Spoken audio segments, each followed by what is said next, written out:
The 1970s was a simpler time, with fewer rules and plenty of freedom. From riding in the back of a pickup truck to lawn darts, we did things back then that are outright banned today. Let's take a nostalgic look back at the things we once enjoyed that are now illegal. If you grew up in the 70s, you probably remember those heavy, metal-tipped darts we'd toss across the yard. It was a game of skill and a little bit of danger. Back then, no one thought twice about kids hurling these pointed projectiles through the air. We'd set up the plastic rings and aim for the target, often with our siblings or friends running around nearby. Of course, a few close calls and some unfortunate accidents eventually led to a nationwide ban in the late 80s. But for those of us who lived through it, lawn darts were just another part of summer fun in the good old days. Can you believe there was a time when getting smacked with a ruler or a leather strap was just part of a school day?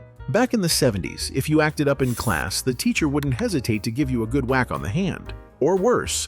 And most parents? They'd just say, well, you probably had it coming.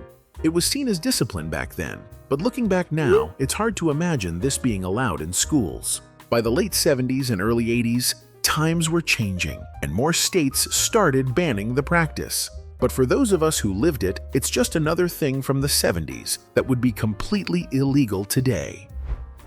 Back in the 70s, hopping into the back of a pickup truck was just part of life. Whether it was heading to the lake with friends or helping Grandpa haul firewood, we'd sit on the wheel wells or dangle our legs over the tailgate without a second thought. It wasn't about danger, it was about freedom. Nobody blinked an eye back then. But as the years went on and safety regulations tightened, that simple pleasure slowly disappeared. Today, it's against the law in most states, but for those of us who lived it, the memories are priceless. There was something oddly thrilling about playing near train tracks. Maybe it was the sound of the distant whistle, the way the rails stretched endlessly into the horizon, or the simple joy of placing a penny on the tracks to see it flattened. Back then, we didn't think much about the dangers. Sure, parents warned us, but it was just another adventure spot, until tragedy struck too many times. As accidents increased, public safety campaigns and stricter laws cracked down, reminding us that train tracks were no place for games. Can you believe there was a time when seatbelts were just optional? In the 70s, cars did have seatbelts, but hardly anyone used them.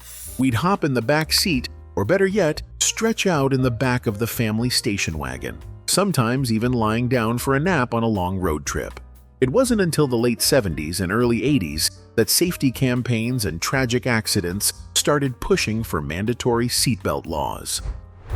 Before 1978, lid-based paint was a household staple. It covered walls, cribs, and even toy chests. We didn't think twice about it back then. But as research revealed the devastating impact of lead poisoning, especially on children's brain development, the government stepped in. In 1978, lead-based paint was officially banned for residential use. An extra long cigarette, and it's the best tasting yet. Do you remember those slick, catchy cigarette ads that played between our favorite TV shows? Back then, tobacco companies flooded the airwaves with glamorous commercials that made smoking look cool and sophisticated. The Marlboro Man, the rugged cowboy with a cigarette in hand, became an icon of American advertising. But as the dangers of smoking became undeniable, public pressure mounted. In 1971, the U.S. government banned cigarette advertising on television and radio. It was the end of an era, but those jingles and slogans are still stuck in our heads to this day. Believe it or not, there was a time when lighting up a cigarette was perfectly acceptable, even at 30,000 feet in the air. Airlines had designated smoking sections. But let's be honest, the smoke didn't exactly stay in one area. The whole cabin would reek of cigarettes by the end of the flight. And if that wasn't enough, some schools even had special smoking areas for students. Imagine that, teens puffing away between classes, with teachers turning a blind eye. It sounds crazy today, but back then, it was just part of life. Eventually, growing concerns about secondhand smoke led to stricter regulations, and by the late 90s, smoking on planes and in schools became a thing of the past. The sweet smell of gasoline in the 70s, except back then, it was laced with lead. Leaded gasoline was added to improve engine performance and reduce knocking. It was everywhere, from muscle cars to family station wagons. We didn't think much about the fumes we were breathing in at the time, but as the years went by, scientists began linking lead exposure to serious health issues, especially in children. By the mid-70s, the EPA began phasing it out, and by 1996, leaded gasoline was officially banned in the US. Back in the 70s, fireworks weren't just for the 4th of July. They were part of every backyard celebration. And I'm not talking about those little sparklers kids wave around today. I mean real, booming sky-high rockets and cherry bombs that could shake the neighborhood. We'd light them off right in the street, sometimes with zero supervision. It was thrilling and, well, pretty dangerous. By the late 70s and early 80s, stricter regulations rolled in, and many types of fireworks were banned or heavily restricted. But for those of us who lived through it, those wild, explosive nights are something we'll never forget.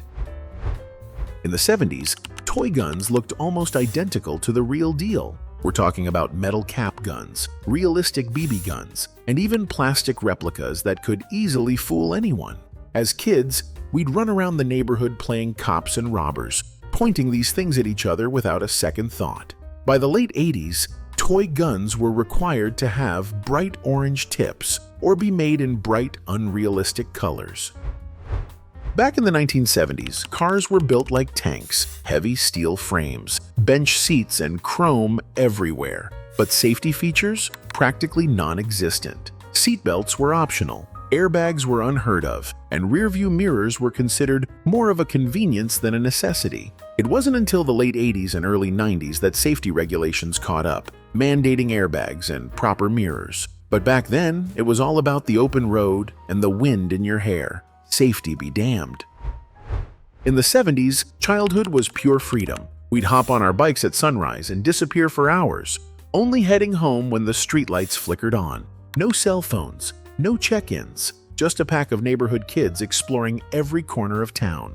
Parents trusted the community to keep an eye on us, and back then, that was enough. Today, letting kids roam unsupervised could land you in trouble with Child Protective Services. But back then, it was just another part of growing up.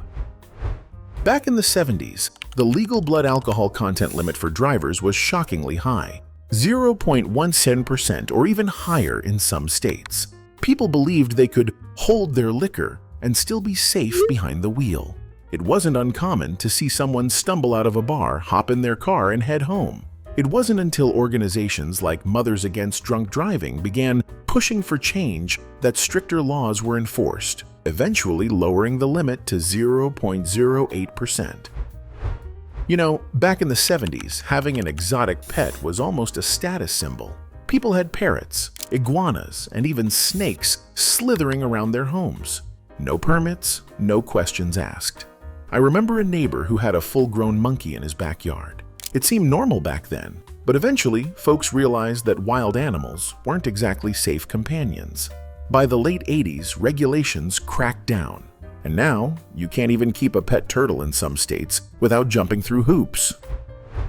Back in the 70s, raw milk was a staple in many households, praised for its rich taste and supposed health benefits. People believed it retained more nutrients compared to pasteurized milk. However, as cases of Salmonella, E. coli, and Listeria began to rise, health officials stepped in. By the late 80s, the sale of raw milk was banned in most states, with only a few exceptions for direct farm-to-consumer sales. Mercury thermometers were once a common household item, used to check for fevers or monitor temperatures. If one broke, we'd watch in awe as the little metallic beads rolled across the floor, not realizing we were playing with a highly toxic substance.